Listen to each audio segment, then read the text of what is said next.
Hello मेरे प्यारे बच्चों, कैसे हालचाल हैं। उम्मीद करता हूं कि आप सब बहुत बढ़िया होंगे, चिल कर रहे होंगे, एंजॉय कर रहे होंगे। और स्वागत है आप सभी का SplitW के प्लेटफॉर्म पर। बेटा, मैं आपका ट्यूटर, आपका शिक्षक मोहित यादव। और जैसा कि आपको पता ही है कि मैं आपको क्या पढ़ाता हूं, जीव विज्ञान पढ़ाता हूं मैं आपको। और जीव विज्ञान में मैं आपके लिए एक पूरा वन शॉट लेक्चर तो चलो बाद में लाऊंगा ही लाऊंगा, उसकी कोई दिक्कत नहीं है। लेकिन जैसा कि आप लोगों को लगता है कि जो जीव विज्ञान है या जो बायोलॉजी है, इसमें क्या है ना कि ये रटने वाला है, इसमें चीजों को रटना पड़ता है, सारा पढ़ लो, देख लो और ना उसको याद कर लो और फिर रिवाइज ना करो तो भूल जाओ। अच्छा, ये रिवीजन की दिक्कत तो यार सब में है कि अगर रिवाइज नहीं करोगे तो भूल जाओगे, वो दिक्कत तो सब में आती है। तो रिवीजन तो इंपॉर्टेंट है, लेकिन वो उसके अलावा अगर हम देखें तो जैसे फिजिक्स में, केमिस्ट्री में और मैथ में इंटरेस्ट रहता है पढ़ने का, लेकिन बायोलॉजी में लगता है कि क्या यार, इसको क्या ही पढ़ना है ना। इसीलिए मैंने क्या किया है, मैं बहुत ही छोटे छोटे टॉपिक्स को छोटे छोटे लेक्चर में कवर किया है। ऐसा नहीं कि मतलब कि सारे टॉपिक्स को एक लेक्चर में, 2 लेक्चर में या 3 लेक्चर में खत्म कर दिया हो और आप चलो मेरे को पढ़ना है, खोला और यार 2 घंटे तक पढ़ रहे हैं, अब उसको देख रहे हैं, फिर यार अरे यार 1 घंटा हो गया यार, खत्म ही नहीं हो रहा यार, खत्म ही नहीं हो रहा है। इसके लिए मैंने क्या किया कि आपको टेंशन ना हो, इसके लिए मैंने किया है कि जो पूरा का पूरा एक चैप्टर है ना, उसको छोटे छोटे कई टुकड़ों में बांट दिया है। जैसे कि अगर आपको मान लो केंद्रक के बारे में पढ़ना है तो आपने लेक्चर ओपन किया और जो केंद्रक मैंने जिसे पढ़ा है आपने उसको पढ़ लिया, मतलब एक लेक्चर में 2 टॉपिक, ठीक है ना। अभी आपने सोचा कि यार मेरे को ना सब आता है लेकिन मेरे को माइटोकॉन्ड्रिया में दिक्कत है, तो फिर क्या किया कि मैंने सिर्फ माइटोकॉन्ड्रिया मतलब कि सूत्र कणिका, तो मैंने लेक्चर ओपन किया और मैंने देखा कि यार ये इसमें जो है माइटोकॉन्ड्रिया पढ़ाया है, तो वो वाला लेक्चर पढ़ लिया। मतलब कि इतना इजी कर दिया है आपके रिवीजन के लिए भी कि अगर आपको रिवाइज भी करना पड़े तो आप थोड़ी सी उसकी स्पीड बढ़ा करके और बहुत ही कम समय में और टॉपिक्स को बहुत अच्छे से समझ सकते हैं, ठीक है। तो अब आज जैसा कि आपको पता है कि अभी तक मैं आपको जो पढ़ा रहा था वो था जीवन की मौलिक इकाई, जो कि क्या होती है, कोशिका होती है। वो हम लोगों ने लगभग क्यों कहें, सारे ही टॉपिक उसके हम लोगों ने कवर कर लिए। लेकिन फिर आज भी हम इस चैप्टर को दोबारा से लेकर के आए, जीवन की मौलिक इकाई। तो आप सोचोगे सर जब सारे के सारे टॉपिक कवर हो गए हैं तो अब इसको फिर से दोबारा क्यों बता रहे हैं, क्या ये वन शॉट है? नहीं, ये उससे भी ज्यादा महत्वपूर्ण है। क्यों? क्योंकि आज हम आपके लिए लाए हैं महत्वपूर्ण क्वेश्चन जो कि आपके एनसीईआरटी में है, जो कि आपके कहां पर है, एनसीईआरटी में है। तो ये क्वेश्चंस क्या है, महत्वपूर्ण है, इंपॉर्टेंट है, आपके लिए जरूरी है। अगर आप इस वीडियो को भी देख लेंगे तो आपके बहुत से टॉपिक क्लियर हो जाएंगे, ठीक है। तो चलिए शुरुआत करते हैं। और शुरुआत करने से पहले एक बात कि अगर आपको मेरे लेक्चर अच्छे लग रहे हैं, अगर आपको एक एक टॉपिक समझ में आ रहा है, सब कुछ एकदम क्लियर, क्रिस्टल क्लियर होता चला जा रहा है, तो इन वीडियो को अपने दोस्तों को भी शेयर करिए, अपने उन यारों को भी शेयर करिए जो आपके कलीग हैं, जो आपके साथ पढ़ रहे हैं, उनको भी दीजिए जिससे कि वो इसका लाभ उठा पाए। तो उसको जितना ज्यादा से ज्यादा हो सके शेयर करते रहिए, ठीक है। तो चलिए शुरू करते हैं और देखते हैं कि पहला टॉपिक क्या है। तो देखो कितना ही महत्वपूर्ण है, बहुत ही ज्यादा इंपॉर्टेंट है आपका पहला क्वेश्चन, जो कह रहा है कि प्रोकैरियोटिक और यूकैरियोटिक कोशिका में अंतर क्या है। आपको याद आ रहा होगा, मैंने आपको पहले लेक्चर में बताया था इन सब चीजों के बारे में और मैंने आपको बोला था कि ये आपका होमवर्क है, लेकिन आप तो ठहरे काम करने से। अब जो बच्चों ने काम किया वो सोच रहे हो सर मैंने तो काम किया है, अब सबकी तुलना मेरे में भी कर रहे हो, ये तो गलत बात है भाई। चलो कोई नहीं, टेंशन नहीं लेने का यार, जिन्होंने किया है बहुत अच्छी बात है, जिन्होंने नहीं किया है उनको करने की जरूरत नहीं है। अब इसका मतलब ये नहीं कि जिन बच्चों ने किया वो सोचेंगे नहीं यार अब तो सर तो ला ही रहे हैं तो मैं नहीं करूंगा। आप करो, उससे क्या होगा कि जब मैं यहां पर लेकर गया हूंगा तो आपका रिवीजन होगा, ठीक। तो चलो शुरू करते हैं और देखते हैं पहला क्वेश्चन क्या है। प्रोकैरियोटिक कोशिका और यूकैरियोटिक कोशिका में किस प्रकार अंतर है या किस प्रकार एक दूसरे से भिन्न होते हैं। तो हम लोग देखते हैं इस चीज को और एक एक टॉपिक को, एक एक चीज को बहुत ही आसानी से समझते हुए चले जाएंगे, ठीक है। तो प्रोकैरियोटिक और यूकैरियोटिक कोशिका के उदाहरण की तो बाद में बात करेंगे। सबसे पहले हम देखेंगे कि जो प्रोकैरियोटिक है इसकी जो बेटा कोशिका भित्ति है, देखो जो प्रोकैरियोटिक है इसकी जो कोशिका भित्ति है वो किसकी बनी होती है, वो अमीनो शर्करा की बनी होती है। किसकी बनी होती है, अमीनो शर्करा की। आपको पता है किसी भी जीव में कोशिका भित्ति या फिर उस कोशिका झिल्ली सबसे बाहरी संरचना होती है। आपका तो शरीर 2 चीजें हो गई बेटा, कोशिका झिल्ली सबसे बाहरी संरचना है, लेकिन जिसमें कोशिका भित्ति पाई जाती है जैसे कि पौधों में, ठीक है, पेड़ पौधों में कोशिका भित्ति पाई जाती है। तो कोशिका भित्ति क्या हो गई, सबसे पहली संरचना हो गई, सबसे पहली लेयर हो गई, सबसे बाहरी परत हो गई। और जिनमें कोशिका भित्ति नहीं पाई जाती है उसमें कोशिका झिल्ली सबसे बाहरी परत होती है, ठीक है। तो अगर किसी प्रोकैरियोटिक जीव में क्या पाई जाती है, अगर कोशिका भित्ति पाई जाती है तो ये क्या हो जाएगा, ये सबसे बाहरी परत हो जाएगी, ठीक है। यूकैरियोटिक कोशिका की बात करेंगे तो यूकैरियोटिक कोशिका में यहां पर हम किसको ले रहे हैं बेटा, यहां पर हम ले रहे हैं पादप कोशिका को। किसको ले रहे हैं, पादप कोशिका को ले रहे हैं कि पादप कोशिकाओं में जो पादप भित्ति है वो बेटा किसकी बनी होती है, वो सेल्यूलोज की बनी होती है। और यहां किसकी बनी होती है, यहां अमीनो शर्करा की बनी होती है, ठीक है। यहां किसकी बनी है, यहां जो है, ये क्या हो गया, अरे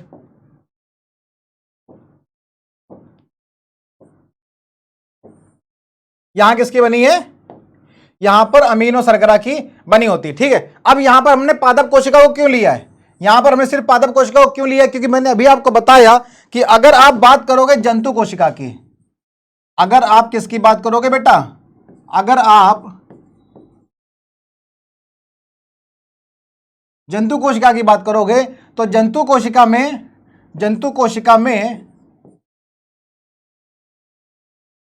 जो कोशिका भित्ति है वो क्या होती है, वो नहीं होती है। जंतु कोशिका में कोशिका भित्ति नहीं होती है, क्या होता है, कोशिका झिल्ली होता है। लेकिन हम यहां बात किसकी कर रहे हैं, हम यहां बात किसकी कर रहे हैं, हम बात कर रहे हैं कोशिका भित्ति की। किस चीज को अंतर लेकर के आए यहां पर, भित्ति की। तो प्रोकैरियोटिक कोशिका में जो कोशिका भित्ति है वो अमीनो शर्करा की बनी होगी, जबकि यूकैरियोटिक कोशिका में जो पादप कोशिका है उसकी जो कोशिका भित्ति है बेटा वो किसकी बनी होती है, वो सेल्यूलोज की बनी होती है, ठीक है। चलो दूसरा देखें, दूसरा क्या कह रहा है, झिल्ली युक्त कोशिकांग। जो कोशिकांग है झिल्ली युक्त मतलब जिसमें परत पाई जाती हो, ठीक है ना, चाहे वो एक परत हो या वो द्विपरत हो। बहुत सारे ऐसे कोशिकांग हैं जिसमें द्विपरत होती है, आपने सारे के सारे कोशिकांग का अध्ययन किया है, जैसे वो अंतःप्रद्रवी जालिका हो या गोल्जी काय हो या लाइसोसोम हो या फिर सूत्रकणिका हो या फिर लवक हो।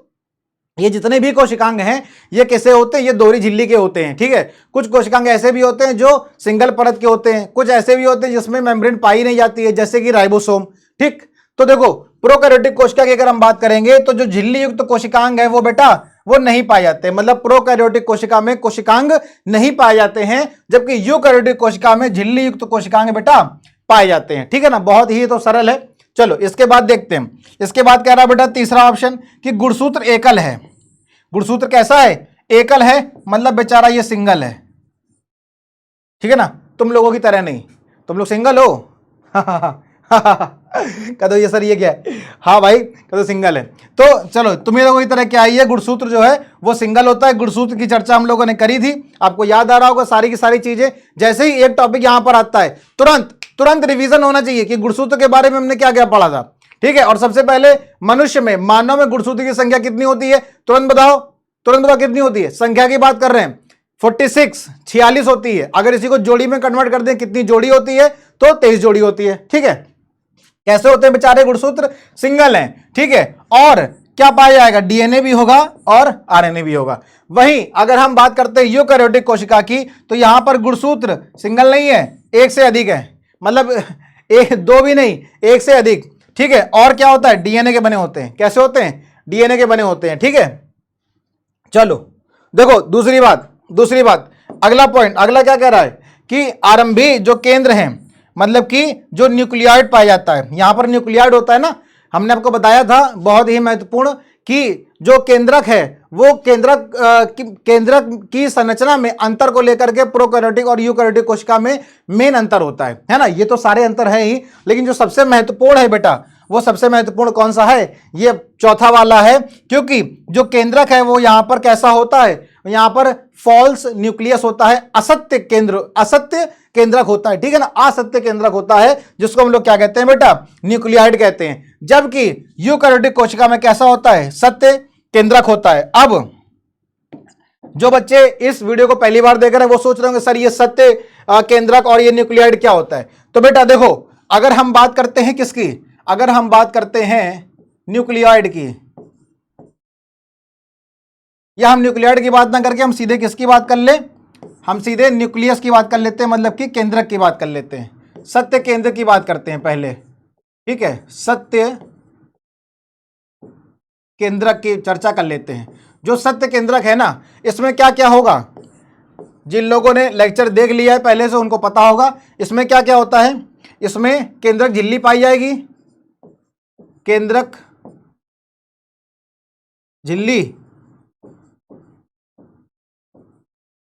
केंद्रक झिल्ली पाई जाएगी ना, ठीक। तो केंद्रक झिल्ली भी होगी। और अब जो झिल्ली है, आपको पता है केंद्रक में कैसी झिल्ली होती है बेटा, दोहरी झिल्ली होती है, ठीक है। इसके अलावा इसके अंदर द्रव्य पाया जाता है, उसको क्या कहते हैं, इसके अंदर जो द्रव्य पाया जाता है तो वो केंद्रक के अंदर है, इसलिए उसको क्या बोलेंगे, केंद्रक द्रव्य बोलेंगे, ठीक है। तो केंद्रक झिल्ली होती है, केंद्रक द्रव्य होते हैं, और इन्हीं झिल्ली के बीच में क्या होते हैं, छोटे छोटे छिद्र होते हैं, जिसको क्या बोलते हैं, केंद्रक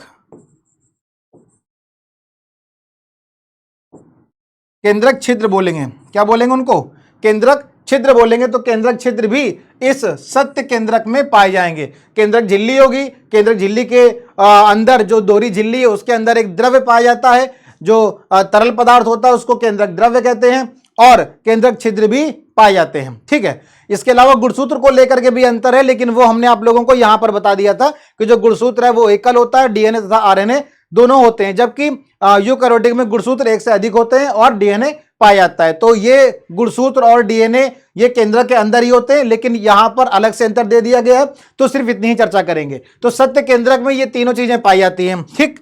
और मेन चीज क्या मिल जाएगी, तो ऐसा जो केंद्रक है, ऐसा जो केंद्रक है वो केंद्रक कैसा हो जाएगा, वो सत्य केंद्रक हो जाएगा, ठीक है। लेकिन जो सत्य केंद्रक नहीं होता है, जैसे कि किसमें, प्रोकैरियोटिक कोशिका में सत्य केंद्रक नहीं होता, कैसा होता है, असत्य होता है। तो असत्य केंद्रक में फिर ये सारी की सारी चीजें नहीं होंगी, ये सारी की सारी चीजें नहीं होंगी।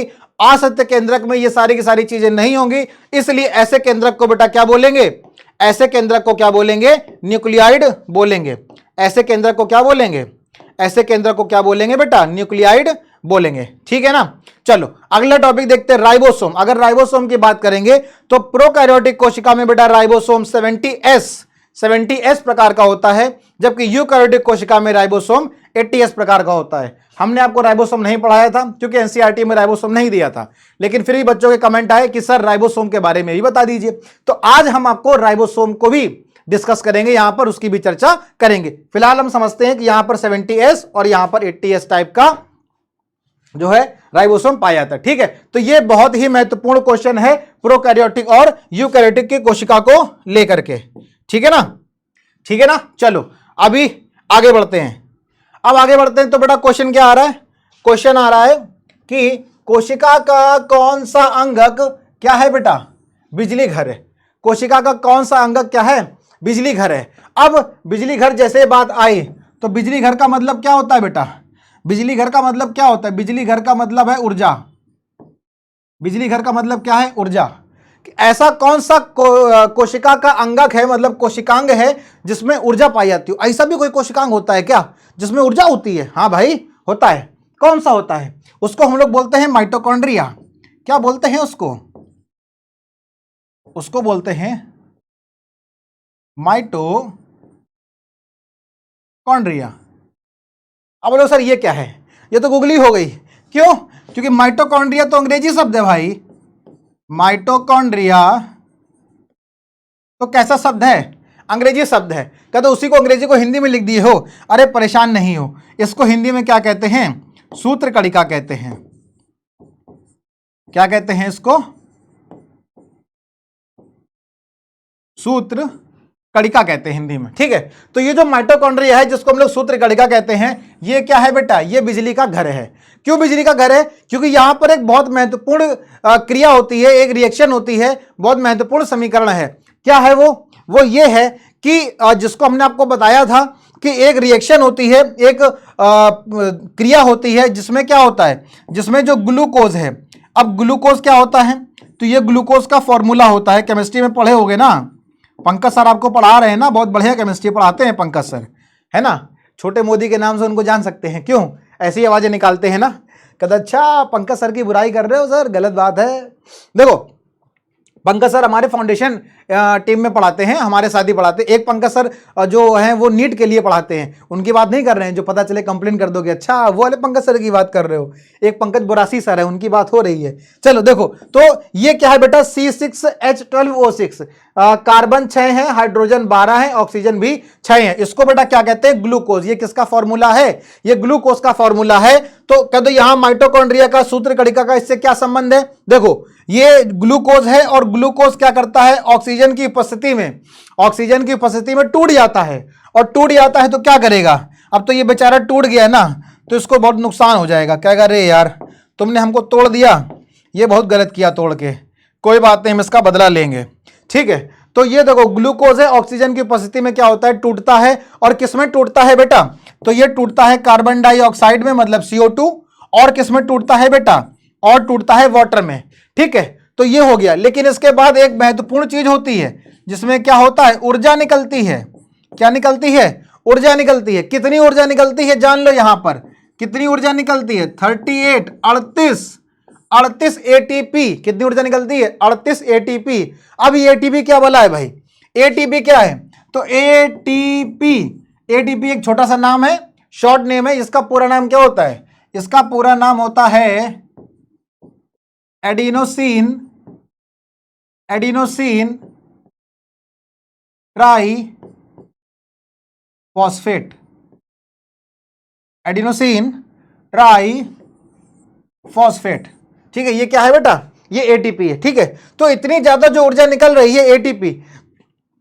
अब ये रिएक्शन कहां होती है, अब जो है यह रिएक्शन कहां होती है, ये जो पूरी की पूरी रिएक्शन है, ये जो पूरी की पूरी रिएक्शन है, ये कहां पर होती है, ये यहीं होती है बेटा, सूत्र कणिका में होती है। कहां होती है, सूत्र कणिका में होती है। तो ये जो ऊर्जा निकल रही है, तो ये जो ऊर्जा निकल रही है, इससे क्या होगा, ये जो ऊर्जा निकल रही है, ये ऊर्जा क्या होगा, इसी माइटोकॉन्ड्रिया में या सूत्र कणिका में, दोनों एक ही नाम है, इसमें जाकर के क्या हो जाएगी, संग्रहित हो जाएगी, ठीक। तो इतनी सारी ऊर्जा जो निकल रही कौन सी क्रिया से, ग्लूकोज के ऑक्सीजन की उपस्थिति में टूटने से। अच्छा, तो इस प्रक्रिया में ऊर्जा निकली, ऊर्जा जाकर के सूत्र कणिका में हो गई।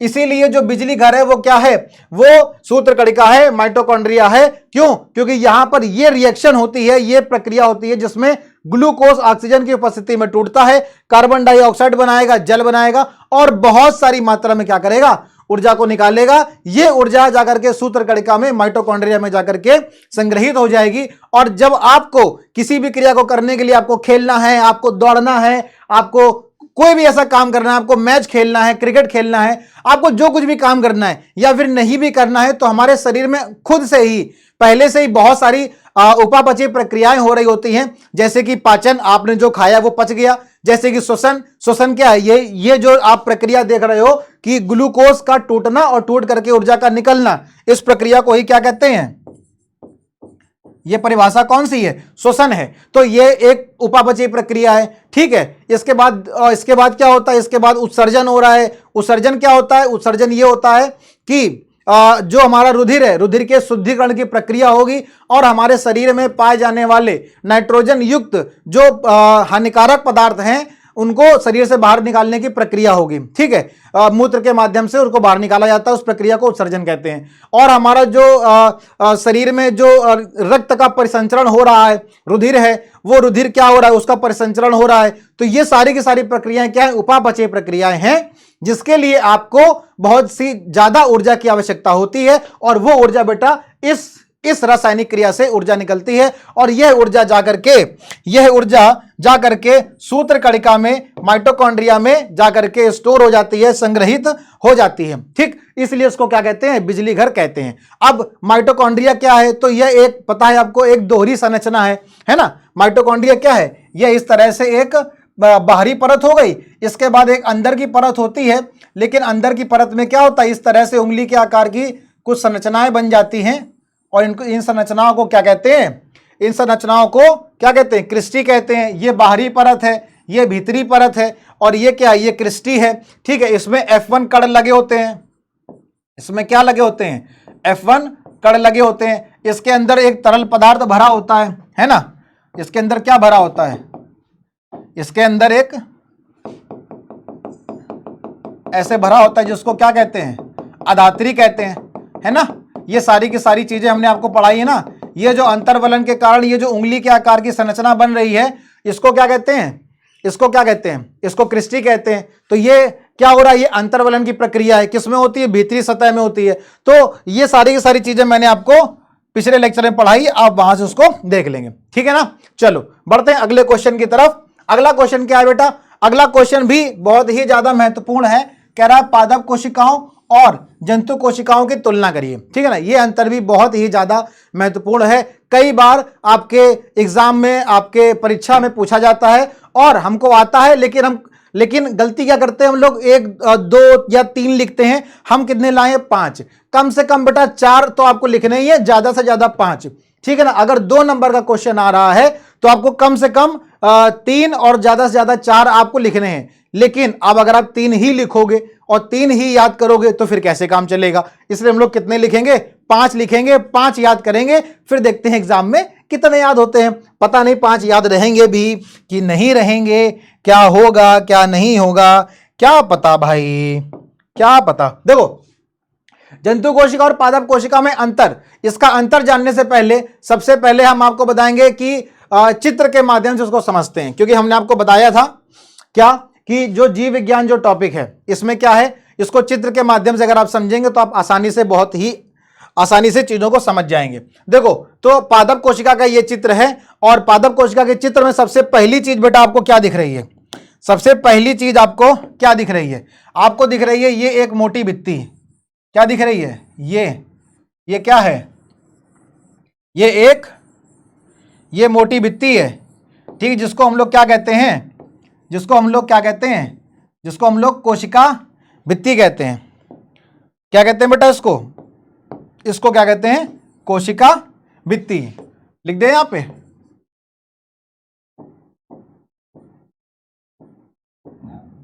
इसको क्या कहते हैं, इसको कहते हैं कोशिका भित्ति कहते हैं। क्या कहते हैं, कोशिका भित्ति कहते हैं। तो यह कोशिका भित्ति पादप में पाई जाती है, इसके पहले भी आपको बताया था।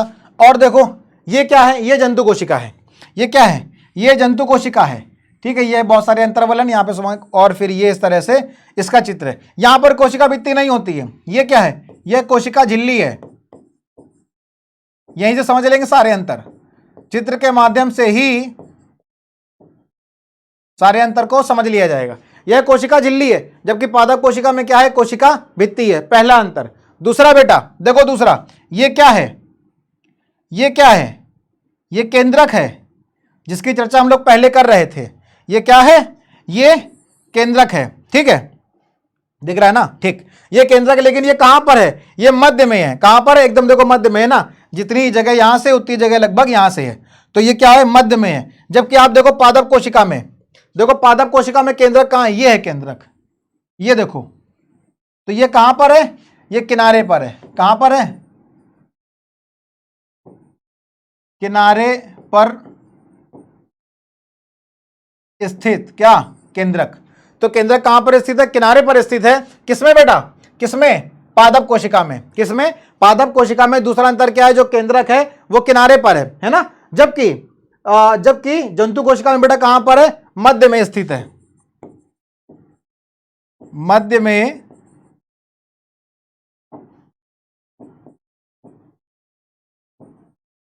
में स्थित है, ठीक। तो ये दूसरा अंतर हो गया।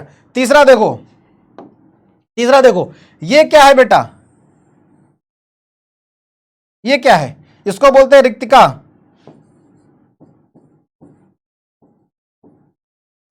क्या कहते हैं, रिक्तिका कहते हैं। कितनी बड़ी है आकार में, तो रिक्तिका आकार में क्या है, बहुत ही बड़ी है, ठीक है। जिसकी वजह से हमने आपको बताया था, आपको याद होगा, जिसकी वजह से ये क्या करती है, यह पौधों का लगभग 90% पादप कोशिका के भाग को क्या कर लेती है, कवर कर लेती है। एक कोशिका के अंदर ये जो एक कोशिका है, एक कोशिका के अंदर ये जो रिक्तिका है, ये लगभग 90% भाग कवर कर लेती है। बाकी केंद्रक को क्या कर देगी, किनारे ढकेल देगी, और बाकी जितने भी कोशिकांग है देखो सब किनारे किनारे बेचारे दब गए। ये एक बहुत मोटा सा आदमी है ना, बहुत मोटा सा व्यक्ति है, और ये क्या कर रहा है, ये आकर के बीच में बैठ गया है, ठीक है ना, कह रहा अब तो सिर्फ मेरी ही चलेगी, है ना, किसकी चलेगी, सिर्फ मेरी। और आकर के बैठ गया बीच में, और जब बीच में बैठ गया तो बेचारे जितने भी आसपास के दुबले पतले लोग थे वो सब किनारे किनारे दब गए। अब कौन पंगा ले भाई इस मोटे आदमी से, ये तो अगर मेरे ऊपर बैठ भी गया ना तो ऐसे जान निकल जाएगी, पता ही नहीं चलेगा, है ना। क्या तो भाई मोटे आदमी से पंगा नहीं लेने का, है ना, शांति से किनारे बैठे। अगर वो फूंक भी दिया ना, अगर वो फूंक भी दिया तो तुम बड़ा उड़ जाओगे, इसलिए टेंशन नहीं लेने का, वो जो कर रहा है उसको करने दो। तो रितिका बोली कि देखो भाई मेरी चलेगी, तो बोल बाकी सब लोग बोले केंद्रक हो, बेचारा केंद्रक जो कि इतना महत्वपूर्ण वो भी किनारे चला गया, कह रहा नहीं भाई जाने दो, अभी इसका समय है, अपना भी टाइम आएगा, अपना भी टाइम आएगा, टेंशन नहीं लेने का। तो ये तीसरा अंतर हो गया। ये रिक्तिका 90% भाग कवर करती है पादप कोशिका में, जबकि ये जंतु कोशिका है, और जंतु कोशिका में रिक्तिका कहां है, लो दिख ही नहीं रही है, दिख ही नहीं रही है बेटा। ये बहुत छोटी छोटी रिक्तिका पाई जाती है, ठीक है, और संख्या में भी कम होती है जंतु कोशिका में, ठीक है ना, कोने में होती है। यहां पर रिक्तिका का नहीं चलेगा, यहां पर केंद्रक शेर है ना। अब कहेगा अब तो माँ बेटा, अब बात हो रही जंतु कोशिका की, अब और रिक्तिका, अब तो बेचारी रिक्तिका यहां दब गई, कह रही यहां मेरी नहीं चलेगी, है ना। तो समय के हिसाब से परिवर्तन हो गया, अब यहां पे केंद्रक शेर बन गया, वो बीच में आ गया। बाकी जितने भी कोशिकांग हैं, चाहे फिर ये सूत्र कणिका हो, और फिर ये चाहे गोल्जी काय हो, ठीक है, चाहे फिर ये अंतःप्रदेवी जालिका हो, ये सारी की सारी क्या है, अंतःप्रदेवी जालिका है। तो चाहे ये हो, और फिर चाहे ये छोटे छोटे ये क्या है, ये राइबोसोम है, तो चाहे राइबोसोम हो, फिर ये सारे इनको जगह मिल जाएगी, और ये आराम से क्या करेंगे, मौज काटेंगे, टेंटन, अपना भी टाइम आएगा, है ना। तो ये कितने अंतर हो गए, ये 3 महत्वपूर्ण अंतर हो गए। एक और अंतर आपको हम दिखाते हैं, एक और अंतर दिखाते हैं, इसमें पाया जाता है सेंट्रियोल।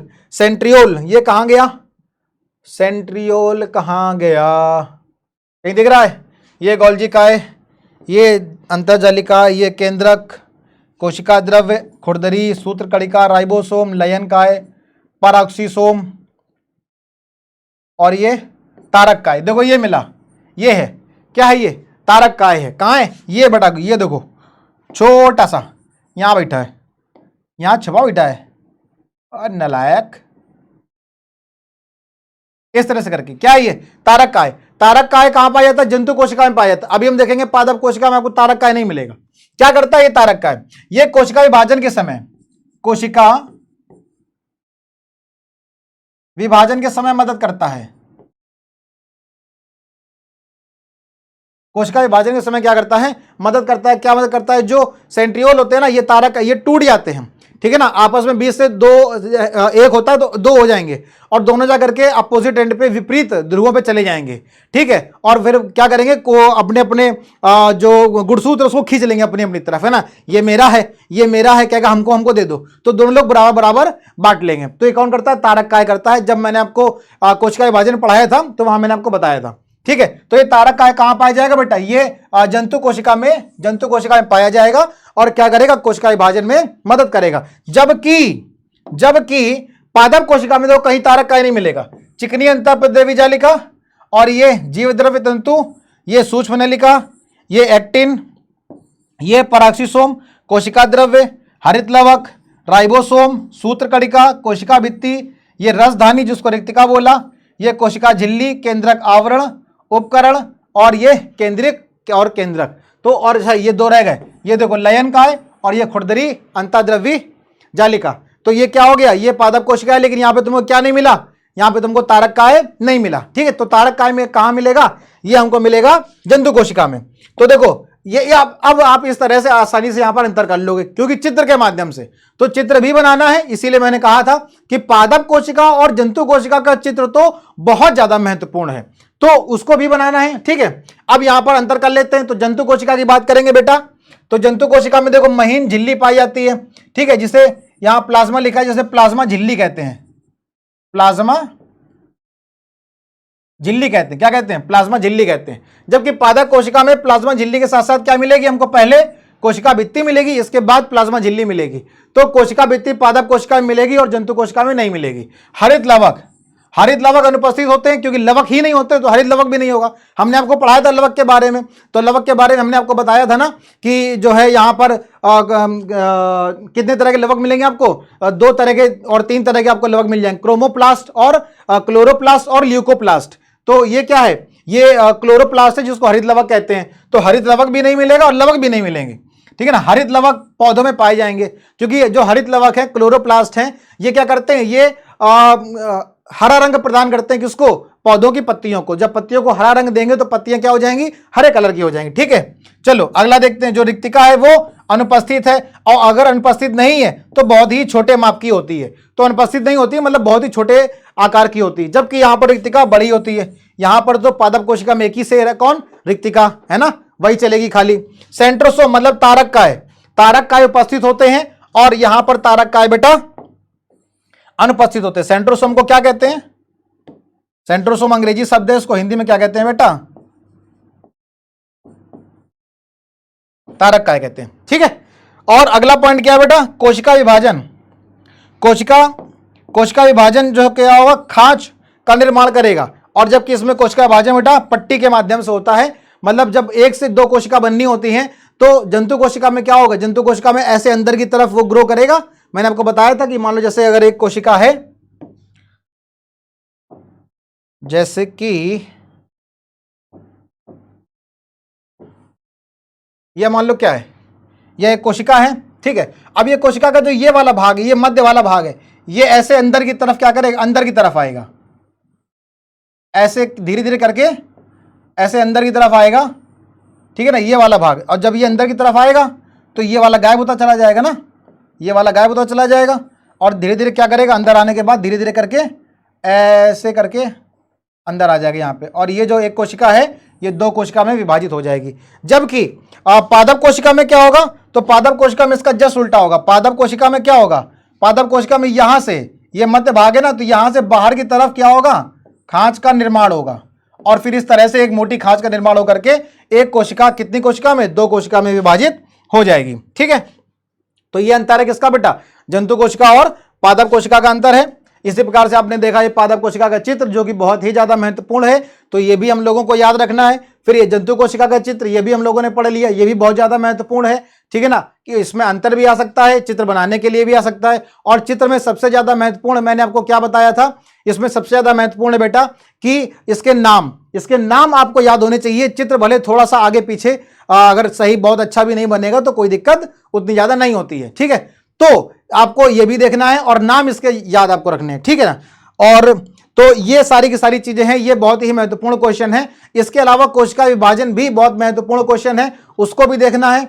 हाँ, केंद्रक जरूर महत्वपूर्ण है, वो मैं नहीं लेकर के आ पाया हूं, तो आप प्लीज और प्लीज क्या करेंगे, जो केंद्रक के बारे में है, क्योंकि केंद्रक बहुत ही क्या है बेटा, महत्वपूर्ण है।